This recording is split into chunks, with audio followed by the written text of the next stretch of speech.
Great. Well, without further ado, let me hand over to Sam, who is with the Happier Lives Institute and is going to present the important work that the Happier Lives Institute is doing in making sure that those who have money spend it in the best possible ways. Thank you. Thank you very much. Hello everyone. Thank you for inviting me to speak. I imagine the whole setup is still working and my slides are here, so I'll start. I'm Samuel. I'm a research analyst for the Happier Lives Institute, and today I'd like to tell you about our work setting well-being priorities in the real world. We are a research institute. We're made up of these 7 lovely people, 4 of whom are researchers, and we do fundamental research about the nature and measuring of well-being, as well as applied research about finding cost-effective ways of improving global well-being, and that's going to be the focus of the talk today. We do this work because we think that well-being is the outcome that matters, and because, like many of you here, we think that you can measure well-being with self-report measures, and we are keen to present our results in terms of well-being adjusted life years, or WELLBYs, where 1 WELLBY is a 1-point increase on the well-being scale over a year. And we can do all of this work only because of how far the wellbeing research field has got to, a field which all of you are contributing to. We're very happy to see there's a lot of measurement of well-being and organizations measuring the well-being of many people, as well as guidelines how to measure well-being. There's a lot of research about the correlates of well-being. That's how we know, for example, that mental health is strongly correlated with well-being. And some people have taken this idea of taking well-being seriously to policymakers and the public and communicating to them about it. And in the UK, we're even so fortunate to have guidelines about how to do well-being cost-effectiveness analysis in the Treasury's Green Book. But despite all of this, we think there are some areas where the field is a bit thin on the ground. We think there is a lack of cost-effectiveness analyses of interventions to improve well-being, and so because of that, we can't really compare them and make decisions about which one is the best one to allocate resources to. There's not a lot of research in low middle income countries, which is a shame because that's where the well-being need is greatest, and because the dollar there goes much further than a dollar here, and so we think we could find cost-effective ways of improving well-being in low middle income countries. A lot of the research is done with panel data, but the data we sort of need for this kind of work is more causal data like RCTs, where we can discern the causal effect of an intervention on the well-being of the participants. And all of this leads to a lack of recommendations, actionable recommendations for people as to how to improve global well-being. If you're a private donor, where do you give money? Which charities do you give money to in order to improve well-being? If you're a policymaker, which policies do you implement? For example, where should the aid budget go? I'd like to note that there are some people that do this sort of work of cost-effectiveness analysis, making recommendations, deciding on global priorities. So for example, in effective altruism, you have groups like GiveWell or Founders Pledge. They make charity recommendations about how to do the most good based on evidence and reasoning. But their analyses are very rarely in terms of well-being. Instead, they use things like health metrics like DALYs, income, number of people saved, and then the evaluators have these subjective moral weights of how important these different things are for humans in order to be able to combine these indicators. So for people like us who think that well-being is the thing that matters, we want to do this sort of work, but with the well-being approach. And we want to know whether this well-being approach presents us with new, interesting priorities compared to the status quo. And this is the work that we've been doing for the past few years. And I'm going to give you a whistle-stop tour of it. I'm not going to present one particular analysis or report because when it comes to cost-effectiveness research, we want to be able to compare different things. I'm going to go through these, and we have reports on our website that you can read, all our working reports, but we are also working towards getting some of these into academic publication. And I'm going to present this work to you through this framing device. Imagine you have $1,000 and you want to maximize well-being with it. What should you do with it? You can think about it as you want to give to charity, or maybe you are helping an institution decide how to allocate its limited resources. And you have a bunch of options and you want to know what are their effects on well-being, how cost-effective are they, so you can make this decision. So for example, you could use this $1,000 to send a cash transfer to a person in poverty in a low-income country, and that would double their income. You could use it to provide group psychotherapy to 16 people with depression in a low-income country. Or you could use it to provide deworming medication to 1,000 children for a year and reduce the parasitic worm burden and improve their development. Or you could use this to help coordinate the distribution of about 200 anti-malaria bed nets, which will reduce the risk of children contracting malaria and dying of malaria, and on average that would save about a third of a life. So we have very different interventions here, and we want to know what's the impact on well-being and how cost-effective they are. So we want to analyse their effects as WELLBYs per dollars. And we haven't picked all of these interventions at random. Actually, cash transfers, deworming, anti-malaria bed nets have been staple recommendations in effective altruism for a while. So some people say these are good. So we want to know, are they good with the well-being framework?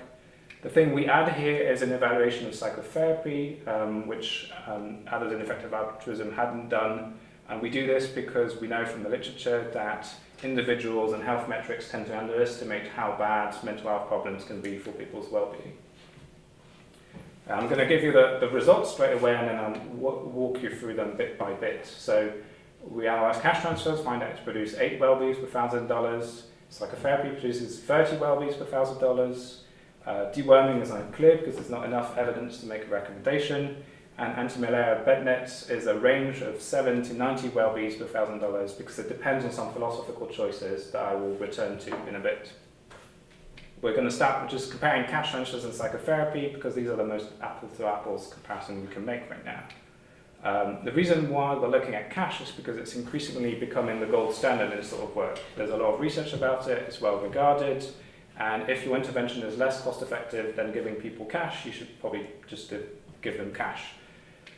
So we look at causal data in low-middle-income countries of cash transfers and psychotherapy and their effect on subjective well-being and effective mental health. And we ran meta-analyses for each of these. So we have, for each intervention, more than 40 studies that we analysed. And this allows us to calculate the effect, the cost, and the cost-effectiveness of the interventions.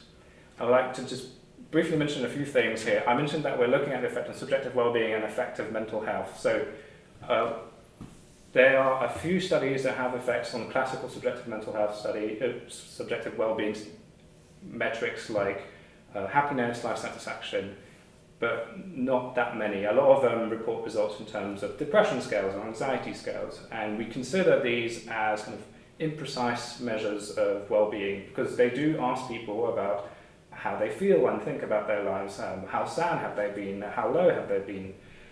So in a sense, they're kind of measures of negative affect. So we're treating them as kind of one-to-one with subjective well-being measures. We don't know how much we should do this, but from the data we've looked at, and I can give you a bit more detail afterwards if you're interested, there's no reason to consider them differently. The studies that have an effect on mental health and on life satisfaction have similar effects on both these metrics. So we combine them together in the meta-analyses, and these give us results in the same metric. Everything is in the same metric in a meta-analysis, everything is in standard deviations, and we convert the standard deviations to WELLBYs because using the standard deviation of life satisfaction scale, which is generally about 2. So there's multiple metrics going in. We think they all kind of go towards measuring well-being, and we get WELLBYs from this. And then we want to get the cost effectiveness. Actually, these are my new slides. I just made a mistake. Okay, but I improvised. We don't just want the effect from the meta-analyses, we want the cost effectiveness, and we optimize the cost effectiveness as the total effect over time divided by the cost to deliver the intervention.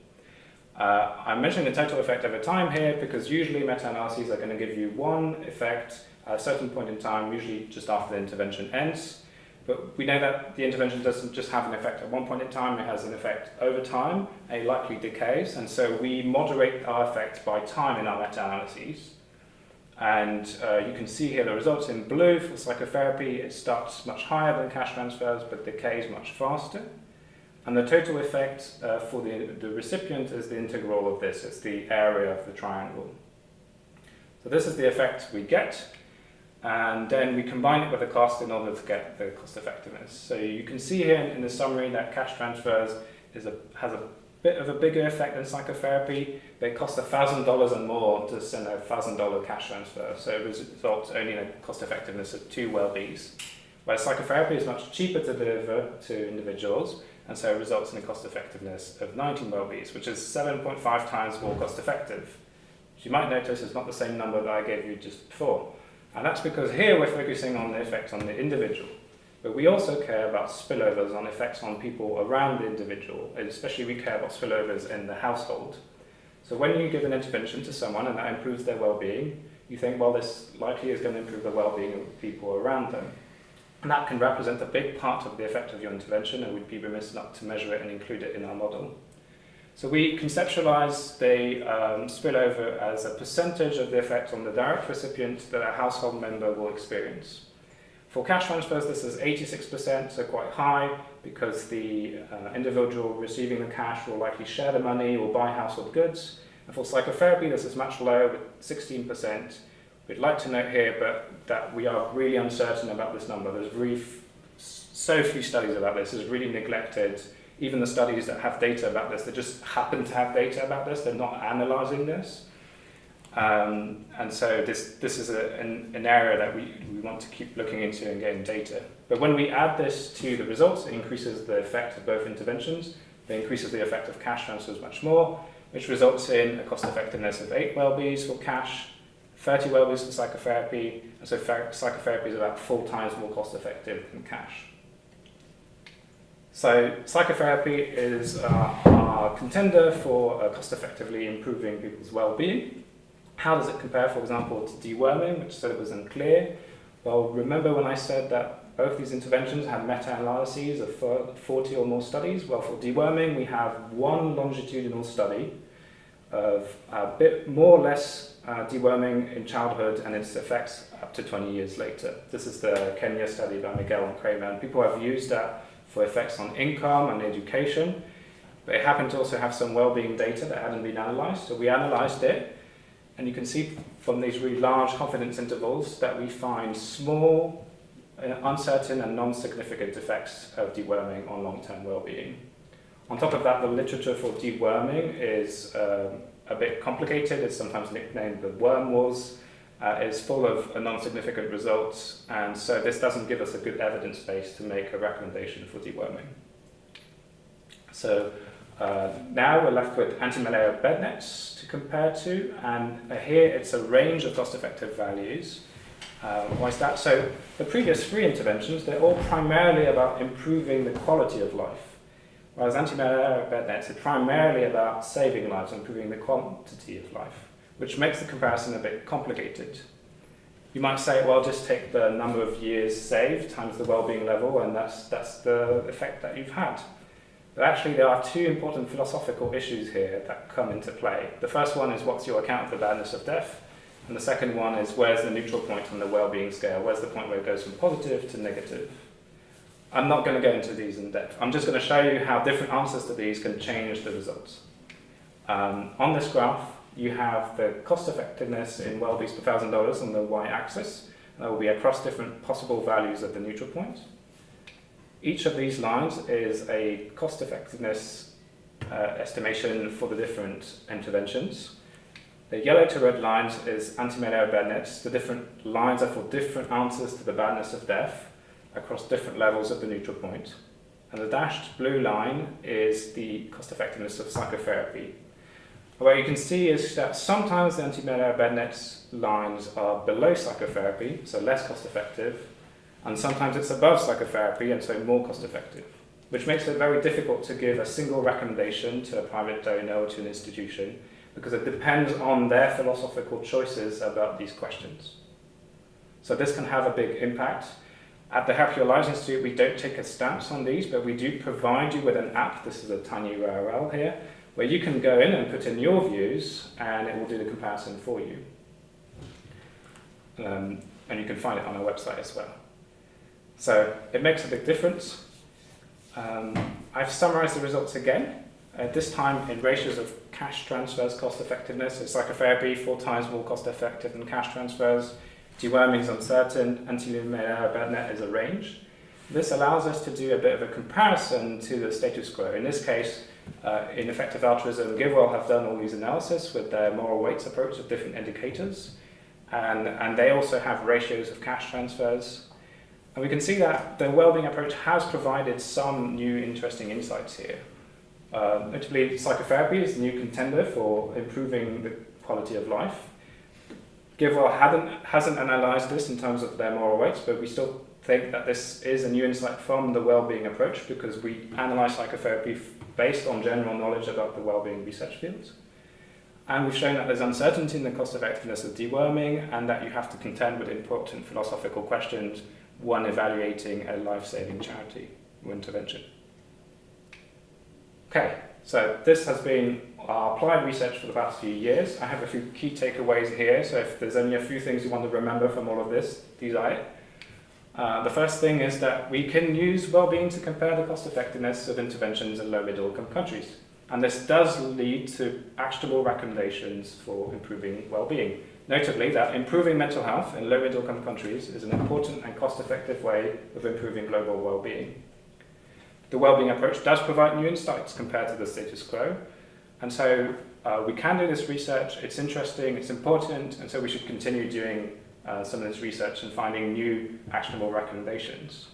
And I'm going to give you a glimpse of the future research we're going to do, and some of the challenges that come with that, and hopefully this might spark your interest in doing your own applied research or collaborating with us on doing some research or tackling some of these challenges.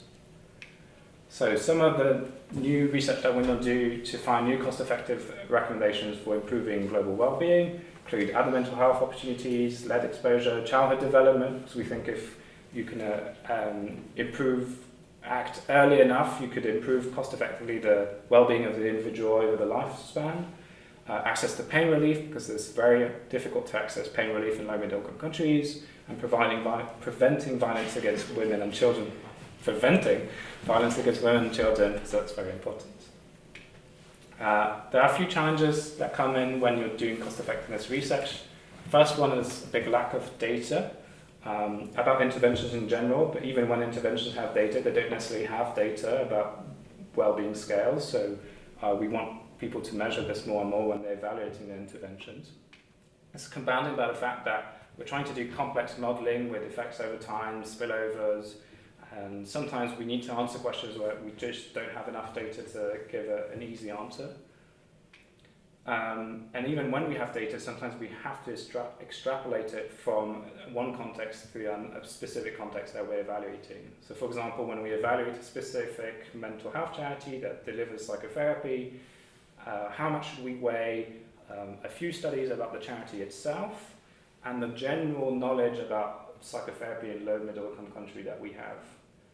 At the moment, we're still figuring this out, where we lean towards a kind of Bayesian updating approach. And we're trying to do this because we also want to try our best to avoid one of the other challenges that you might not know of, but in cost-effective analysis, there are a lot of subjective adjustments from evaluators. Thankfully, at the Happy Life Institute, we often are able to avoid that and provide empirical answers to these things. I'm very happy about that. But sometimes evaluators will give subjective weights to different pieces of evidence, or they will discount a piece of evidence to bring in an important consideration from their reasoning or about the validity of the data.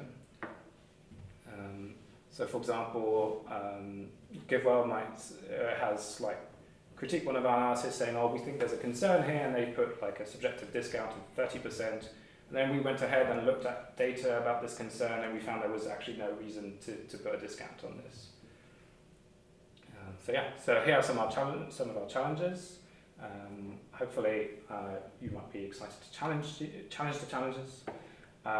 This has been the Happier Lives Institute's work about finding cost-effective ways of improving global well-being. Thank you very much for listening, and I'm happy to answer some questions.